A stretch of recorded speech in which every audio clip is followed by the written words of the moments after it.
Good morning, beloveds.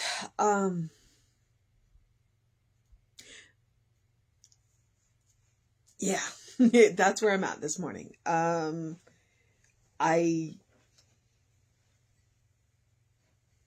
like to say that we woke up in a different world, but the truth is we woke up in the same world. And so I'm just going to encourage you to take a nice deep breath, breathe it all the way in, relax as you release the breath, and know that whatever else is happening in this material world, that we are held in the everlasting arms of the beloved. And that we have work to do. And so we treat for clarity and for peace and for love and for action steps that each and every one of us can take. And we ask ourselves the question, what is mine to do? And then we get on and we do it. So I honestly really don't want to get on and to do this, but it literally is my job. So for a brief moment, we are going to set aside what is going on in the world. We are going to go somewhere where nothing has ever been wrong. We're going to go into that peace of spirit, to that love of spirit. We're going to sit there for a moment, and then we are going to come back and do what it is that is ours to do. And so today is May 25th. Our title is The Boomerang Effect. The first quote is, "Give, and it shall be given unto you, good measure, pressed down, and shaken together, and running over. Shall people give into your bosom. For all the same measure that you met out withal shall be measured to you again." That may be meter. That's Luke 6:38. When the law of circulation is retarded, stagnation results. It is only as we allow the divine current to flow through us, on and out, that we really express life. The law of giving and receiving is definite. Emerson tells us to be aware of holding too much good in our hands, and that is The Science of Mind, page 440. To receive, we must first give. What we seek, we give. Whatever we seek, we give this very thing unconditionally, with absolutely no expectation of being compensated. What we desire may come to us from any number of different and sometimes unexpected sources. But there is no way we can give without receiving in return. Holmes wisely states, "By the activity of our thought, things come into our life, and we are limited only because we have not known the truth. We have thought that outside things controlled us, when all the time we have had that within which could have changed everything and given us freedom from bondage. We need to give even when it appears that we have little. Then, after we have taken that first step in faith, God meets us more than halfway. For when we have an attitude of joyous expectancy, the good we desire has a clear channel through which to express. Praise and gratitude for everything and everyone in our life produces an increase in all things. Focusing upon God draws our good to us, bringing about many blessings.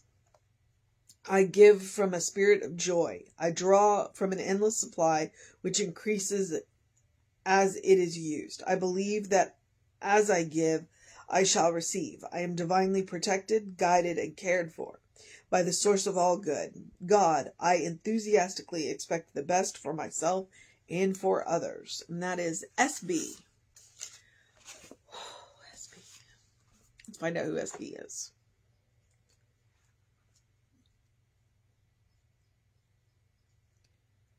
And Shirley Briggs. Okay.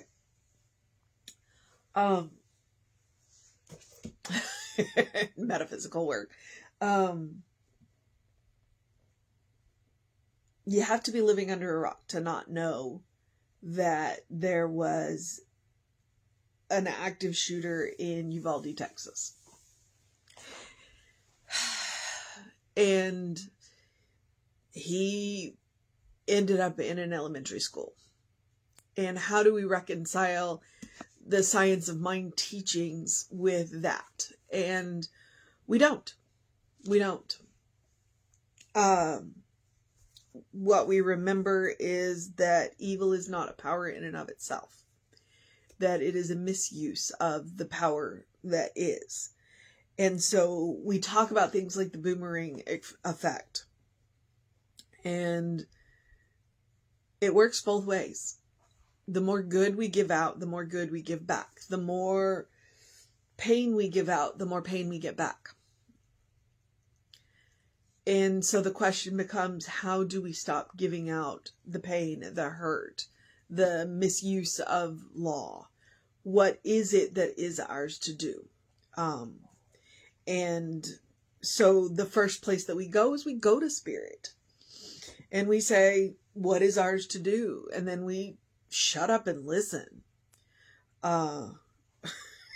You know, if you have, because I thought about it, and because the first politician that I saw on TV had a knee-jerk reaction, which was not helpful. I'm trying not to have a knee-jerk reaction because it's not helpful. Which is why I got on here and I'm doing my job. I'm doing my reading. I'm listening to these words of wisdom and understanding that what we put out there, we get back.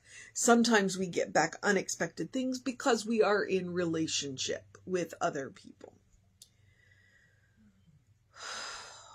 And so we hold space, but we keep knowing the truth.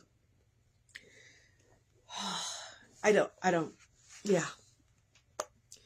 And, 10 years from now, we go back and we watch this and we go, what the heck was happening in the world then? That's when we fall back on Tracy Brown's, can we envision a world where this doesn't happen?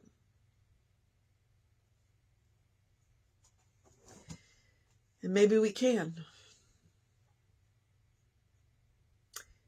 We got to start somewhere. So,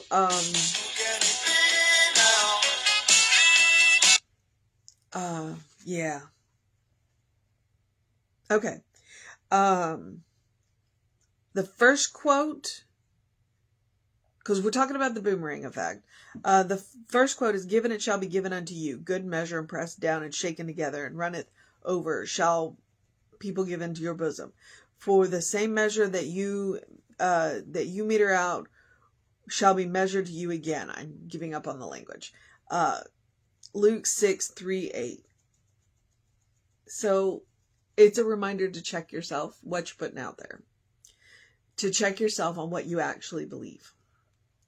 The second quote is from the law of circulation. When the law of circulation is retarded, stagnation results. It is only as we allow the divine current to flow through us, on and out, that we really express life.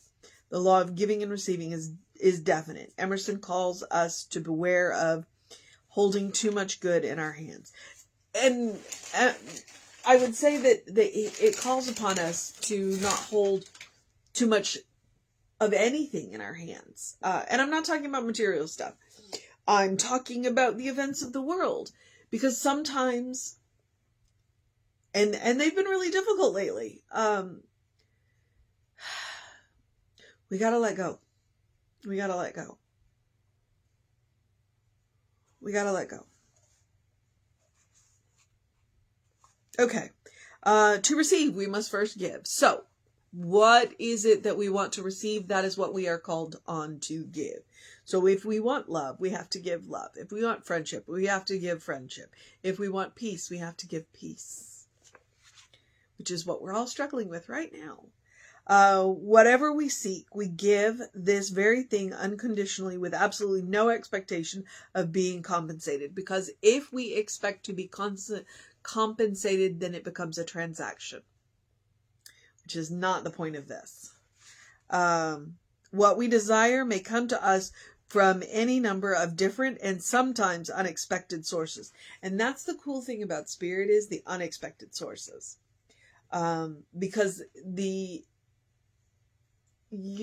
spirit has an infinite variety of ways of bringing things to us. And when we limit ourselves, we limit spirit. So those unexpected sources are what make life interesting. But there is no way we can give without receiving in return. Mr. Holmes wisely states, by the activity of our thought, things come into our life, and we are limited only because we have not known the truth.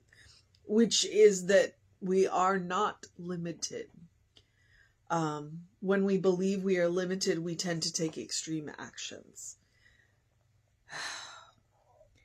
We have thought that outside things controlled us, when all the time we have had that within which could have changed everything and given us freedom from bondage. And that's talking about knowing who we are. Which I tell you every day is that you are a beloved child of God. We need to give even when it appears that we have little. Because the truth is, we always have something to give, even if it's simply our time. That is the most wonderful thing about volunteer work, is that the one thing that we can give is time. Even if we have nothing else to give, we can give time. And it doesn't have to be a lot of time. And when you do volunteer work of any kind, it makes a difference.